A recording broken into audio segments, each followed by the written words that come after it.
Bloody influencers. Hey everyone, okay, so today we're going to talk about the 5 annoying things that influencers say and do, and I can include myself in this, I'm sure. So let's start with the first one, which is not being honest about the things that we do to our faces. So if you are recommending, or said influencer is recommending a skincare product or whatever it is, something that's going to make you look flawless and gorgeous and eternally youthful, but they've had a whole face of fillers and Botox that they've not particularly cared to share with everyone else, that's probably the reason why their skin is so smooth, not the device. I use exfoliants, I use devices, you know, like the rollers and all of that kind of stuff, and I'm going to talk to you about that in another video because I've done it before and after. But you know, we can use all this stuff, but if you've got a face full of all those other things, that's why you look so smooth, because exfoliants can only do so much, retin A can only do so much, and the devices can only do so much. But if you're over a certain age and you have 0 wrinkles, chances are that there's something else going on. And I think it's important that we say what we do so that you are able to make an informed choice about the product that we're recommending to you and what it can do for the skin. Because, you know, chances are Botox can really smooth out, you know, you can see I don't have any, but Botox can really smooth out areas of the face. And then if we say, well, this product, look how smooth I am, but it's something else, it's a bit misleading. I get that we shouldn't, you know, some people say, well, you shouldn't have to talk about the things that you do, and I get that. But if you're actively recommending products that have created that smooth surface when really it's something else, I think that's kind of important. Okay, so the next thing is the lighting situation. So in YouTube videos, oftentimes influencers have incredibly good lighting. So you can see, there it is, a really big ring light in the background, and it is gigantic as well. It is huge. It makes a massive difference to how I look in this video. So I can turn it off, but it's going to get very dark in here, so I'll show you.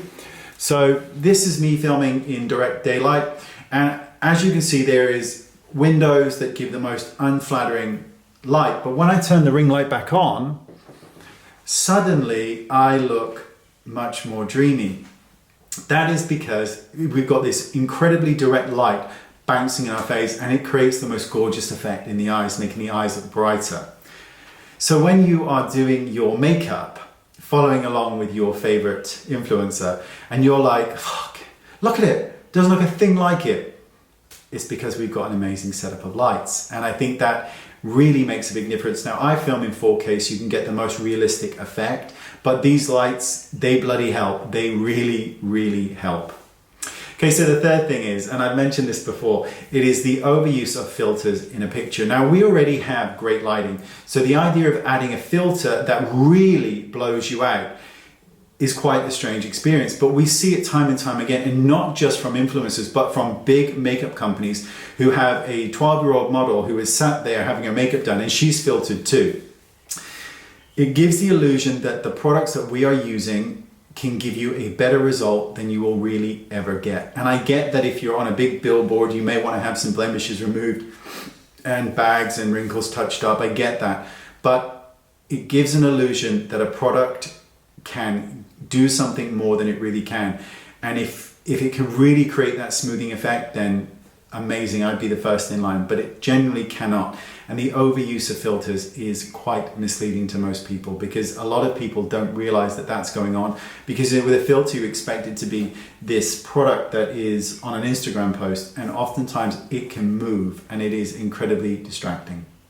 So the fourth thing, and this really isn't an influencer's fault because you probably would need some form of background training, but is believing that you are going to achieve the same results as the influencer has. So you're doing your makeup and you're following along and it doesn't look a single thing like it. It's not really the influencer's fault, but their face shape, their eye shape, their nose shape, their lip shape, and everything else is totally different to yours, and you're going to get an entirely different result. You may be using the exact same products, but your result will always be different because your skin is different, your texture is different, your age is different, and everything else. And while from a makeup point of view, I can say that from somebody with a training in it and a background in it, oftentimes They don't, and so it's not really their fault, but it's important that we pay attention to those things when we're copying along.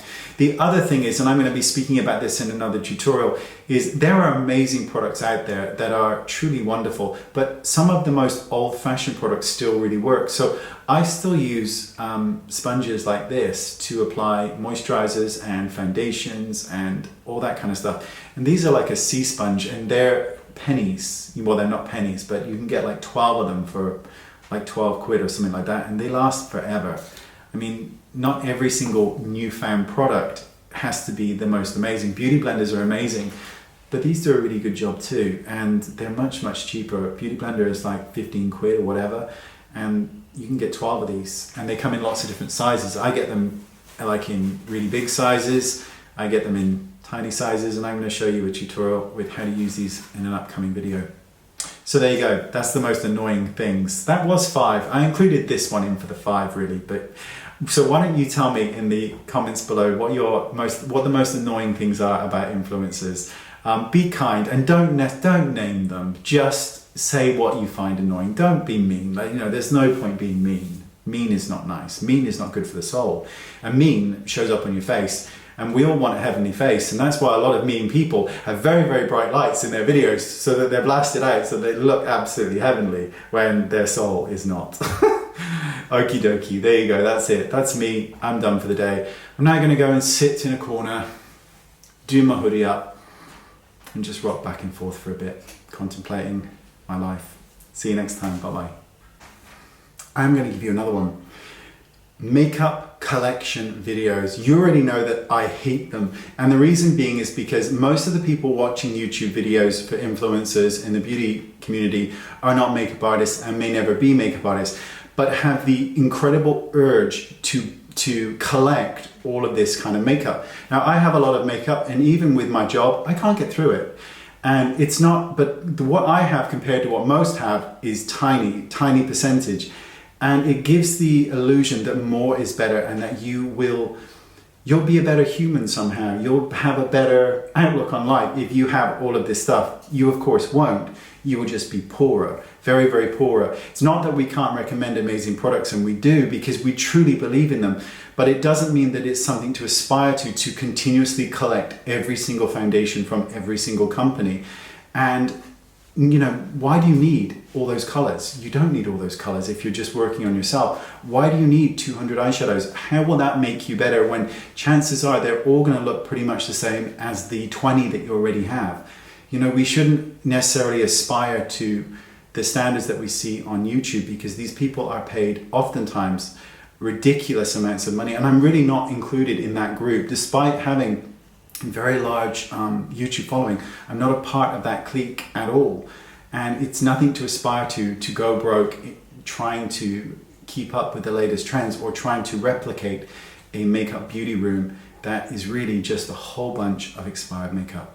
Okay, that's it. Thanks for watching. See you all soon. Bye bye.